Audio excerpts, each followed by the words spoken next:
Isang pagtutuwid. Santa Claus isn't coming, but the Lord Jesus Himself, siya po ang darating. Jesus is coming back. Yan po ang dapat nating itanim sa mga puso at isipan natin, lalo na sa ating mga mananampalataya. Yung mga hindi mananampalataya, we have to reach them with the gospel of the Lord Jesus Christ while there is yet time. Dahil pag nag-run out na po ang time, huli na ang lahat para sa kanila. So tayo po ang ambassadors ni Jesus dito sa lupa, so abutin po natin sila. The real message of Christmas is the gospel of the Lord Jesus Christ. The gospel of grace. Wala kang ginawa, pero naniwala ka, namatay siya sa krus ng Kalbaryo para tubusin ka sa mga kasalanan mo, naniwala ka lang at naligtas ka. That's the perfect love na pwedeng i-offer ng kahit na sino. Pero ang masaklap, walang makapag-o-offer niya na tao. Amen?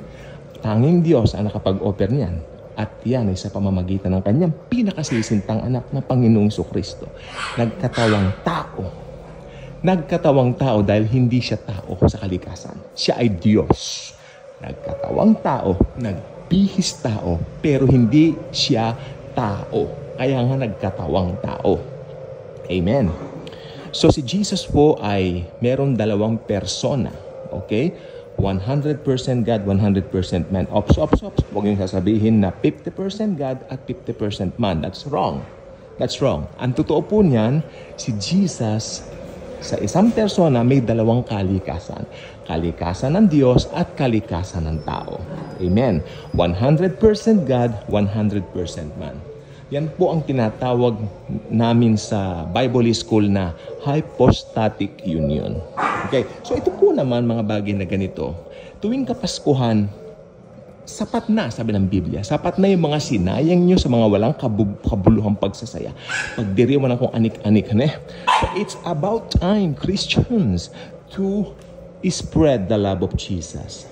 The real message of Christmas is that He came to die.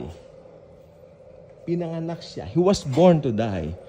Diba? Gusto kong kumanta nung, alam niyo, kanta yung Above All. Kaya alam, baka makapiright claim tayo. Naiyak ako doon. Naiyak ako sa kantang na. Emotional ako pag narinig yun. Sabi ko, Lord Jesus, wala naman akong ginawa. Nabubuhay ako sa kasalanan noon. Pero, nandyan ka. Namatay ka. Binigay mo ang buhay mo sa akin. Salamat, Panginoon. That's all we can do. Alam nga, magtutuwad pa ako. Salamat, Panginoon. Magganon-ganon. Ay, hindi. Wala nang tuwad-tuwad. Tapos, iyak-iyak ka. Magtitiis hanggang, ay, wala nang ganyan. Kaeklatan na ganyan. Mga tinatawag na mga ano yan. Mga, kung anik-anik na, hindi na kailangan, no? Eklat na lang yan, eh. Diba? Okray na lang, kumbaga. So, alam natin ang totoo, Jesus died once for all time. Diba? At yan po ay binigay na po sa atin magpakailanman. Okay? So, spread the real message of Christmas. The real message of Christmas is Jesus Christ Himself. God bless.